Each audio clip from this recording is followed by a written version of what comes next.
Warahmatullahi wabarakatuh.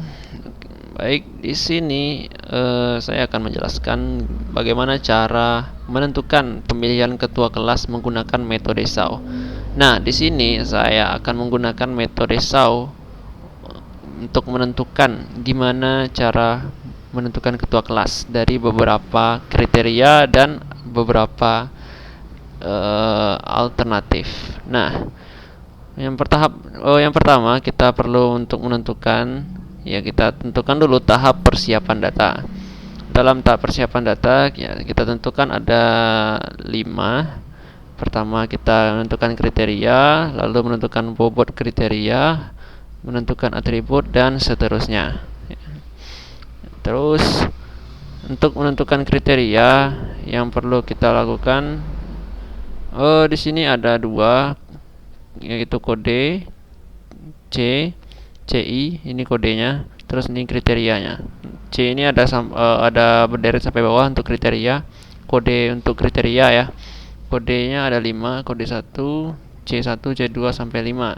Terus untuk kriterianya yaitu yang kriteria dalam pemilihan ketua kelas ada pengalaman, komunikasi, prestasi, alamat, dan kelas. Nah, jadi saya mengambil kriteria ini untuk dalam pemilihan ketua kelas. Atau mungkin ini kurang sesuai, mungkin tidak apa-apa karena masih juga dalam belajar. Karena untuk menentukan kriteria kita harus tahu apa yang menjadi kriteria dalam menentukan studi kasusnya. Contoh studi kasusnya apa ya.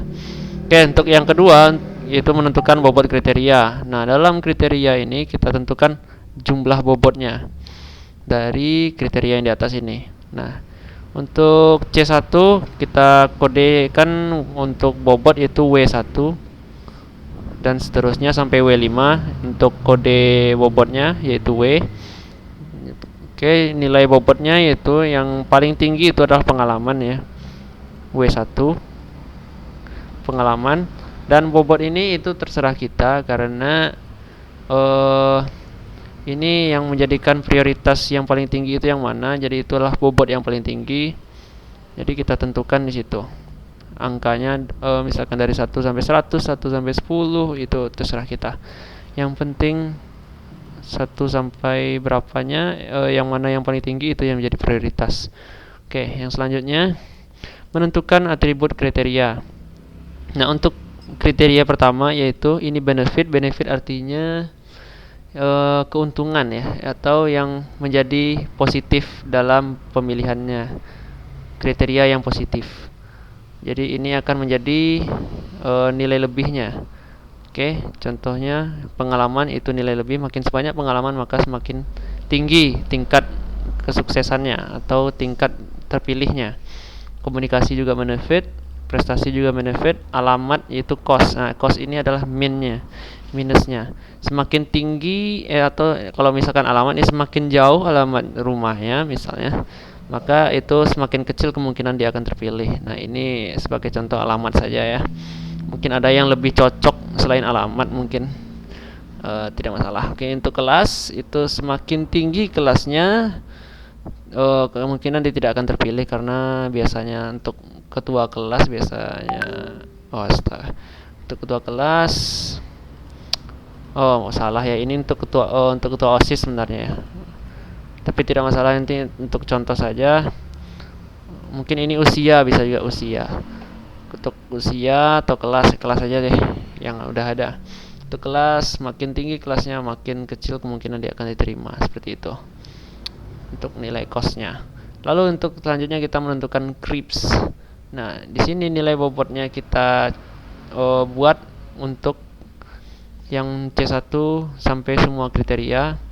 Contohnya di kriteria pertama nilainya ada 3, tidak pernah, sering. Nah, dari 3 nilai ini kita kasih bobotnya 1, 2, 3.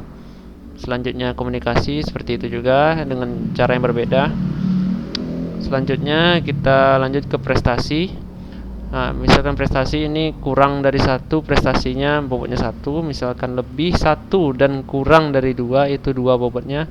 Maksudnya 1, 2 atau prestasinya ya. Misalkan ada lebih dari 2 prestasi yang dia miliki, itu bobotnya 3. Dan alamat seperti itu juga, dekat, agak jauh.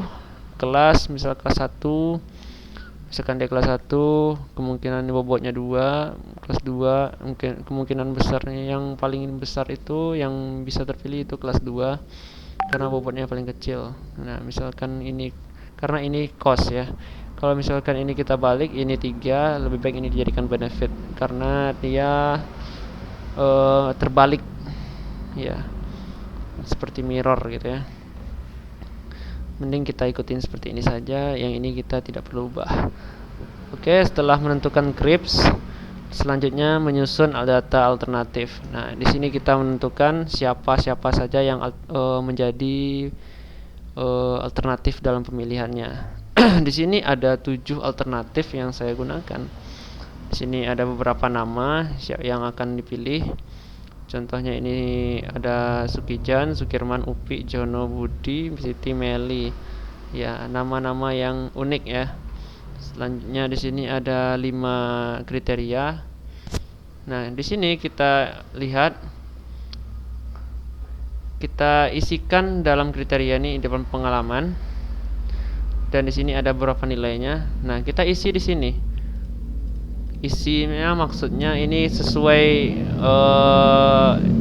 data yang kita ambil. Kalau misalkan ini emangnya betul ada, tapi ini saya isi secara random. Ini isi saja random. Terserah kita mau isi apa. Yang penting nanti akan terdapat isinya, yang mana yang paling cocok untuk jadi ketua. Nah, gitu. Jadi misalkan di sini pengalamannya pernah, tidak pernah, sering. Terus untuk yang kedua komunikasi bagus dan sebagainya. Terus untuk yang ketiga prestasi, ada yang 2, ada yang 1, ada yang 3, ada yang 4 prestasinya. Ini sesuai data ya. Ini kita bikin data secara suka-suka kita saja, karena ini sebagai contoh. Oke, setelah selesai datanya kita susun untuk data alternatifnya, lanjut kita ke tahap yang kedua, yaitu tahap analisis data. Nah, tahap analisis, di sini kita buat yang pertama matriks keputusan. Nah, dari alternatif yang ada, kita buat dulu matriks keputusan ini. Dari A1 sampai alternatif 7. Nah, untuk C1 itu kita cek di sini. Untuk tidak pernah itu berapa nilainya. Nah, di nilai ini tidak pernah itu ada 1. Nah, dalam C1 ya, kita perhatikan ini C1, ini C1. Kita cek sampai ke bawah. Kalau misalkan dia kalau sering, berapa nilainya, bobotnya.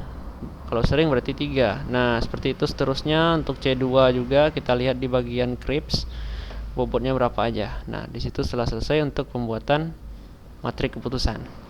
Lanjut yang kedua itu normalisasi. Jadi kita normalisasi matriks keputusan ini.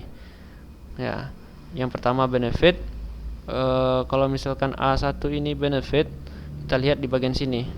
Nah, atribut kriterianya itu benefit, cost. Nah, kita lihat C1 apa? Benefit. Nah, kita normalisasi C1 karena C1 benefit. Rumusnya nilai kriteria dibagi nilai maksimal. Nah, jadi A1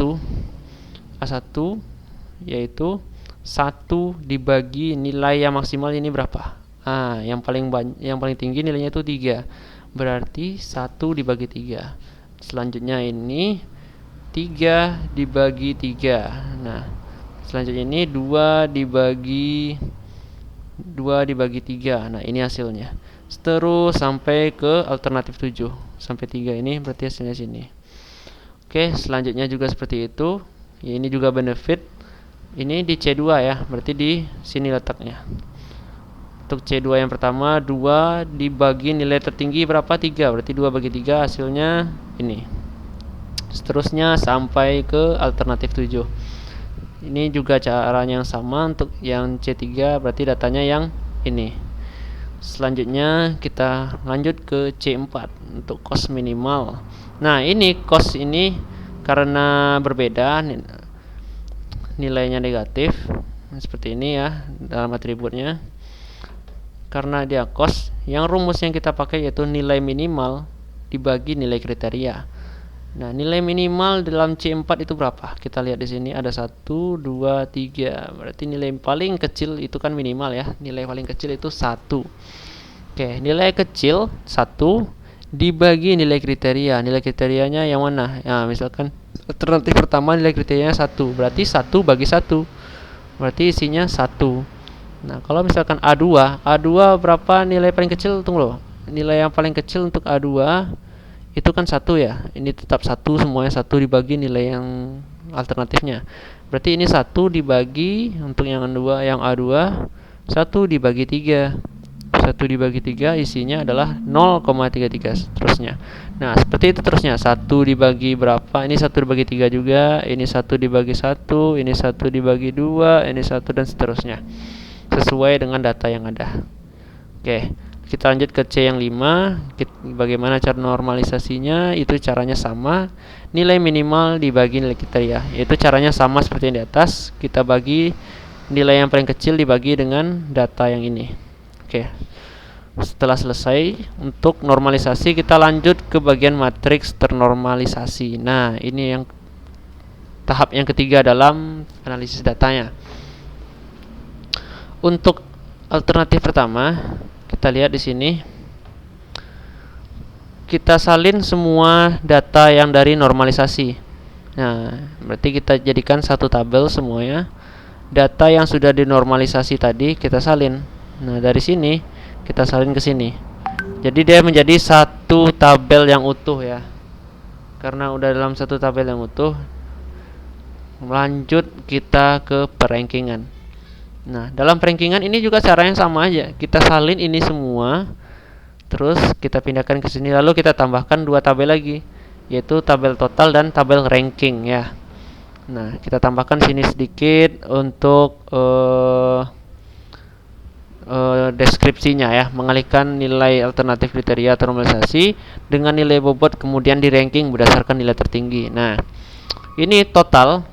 Kita totalkan semua dari C1 sampai C5 dengan rumus sum ya. Nah, ini bisa kelihatan. Oke. Seterusnya sampai ke bawah kita jumlahkan semuanya. Ini hasilnya untuk total nilai. Lalu lanjut kita ke ranking. Nah, di ranking ini kita tentukan dari nilai-nilainya. Misalkan ini paling tinggi berarti ranking 1, yang di bawahnya ranking 2 dan seterusnya. Kita lihat dari angka tertinggi dengan deretan angkanya secara menurun. Paling tinggi ranking 1, di bawah yang tertinggi ranking 2 dan seterusnya. Jadi kalau misalkan dapat ranking 1, nah itu adalah kandidat cocok yang terpilih untuk menjadi ketua. Ya, siapa itu? Ini dia alternatif 6. Kita lihat alternatif 6 itu siapa, yaitu Siti. Oke, ini dia ya. Oke, berarti di alternatif 6 ini kita kasih tanda warna hijau ya. Berarti dialah yang terpilih menjadi ketua, kandidat yang paling bagus atau yang paling cocok jadi ketua, yaitu apa itu? Kesimpulannya yang berhak untuk menjadi ketua kelas adalah yaitu Siti. Oke, sekian, terima kasih untuk perhatiannya untuk video bagaimana cara menentukan suatu studi kasus pemilihan ketua kelas menggunakan metode SAO. Oke, sekian, terima kasih. Semoga bermanfaat. Assalamualaikum warahmatullahi wabarakatuh.